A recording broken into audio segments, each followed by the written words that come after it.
Good day everyone, and this is PBL2 done by Paige, myself, Clelia, Amy, and Shelby.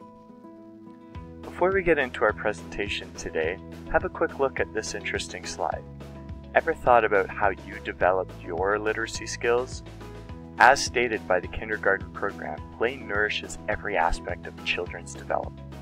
It develops the foundation of intellectual, social, physical, and emotional skills necessary for success in school and in life. Essentially, paves the way for learning.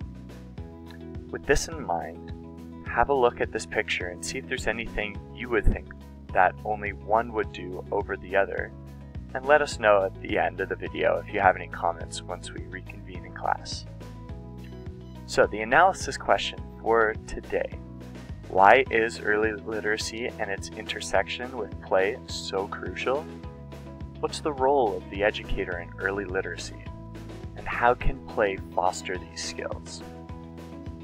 The ELECT article is a framework for all developmental domains in the early years and a great resource for the developmental milestones.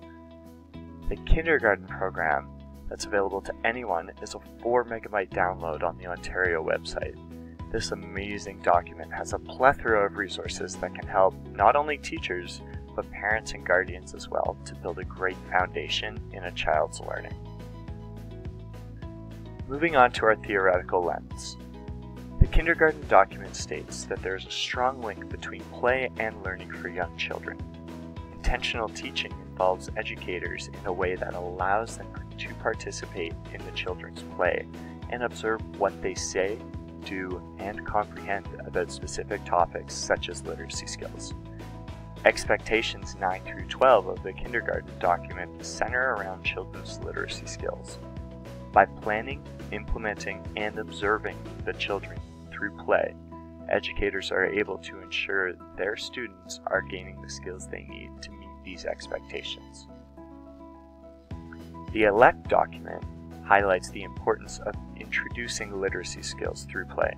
Examples of where educators can create moments of literacy learning are creating signs in a drama center, labeling materials found in a science center, or just simply writing a description on a picture they created in the writing center. Educators must model and prompt these skills before children are able to attempt them independently. Planned curriculum sets specific goals for the child, allowing the educator to assess if the child has mastered the skill or if they need further practice and repetition. So, with this coming to a conclusion, we'll have some synthesis questions. In relation to the importance of play, what do children need in order for them to build successful literacy skills? What are some positive ways you're able to assess learning through play? Can assessment for and through learning be possible in play, and how? Can you use play to teach literacy skills? Make sure you bring them once the video's over. Thank you so much for watching, guys. These are our references. These are the two that we've mainly used, and I hope you guys enjoyed our video. Thank you.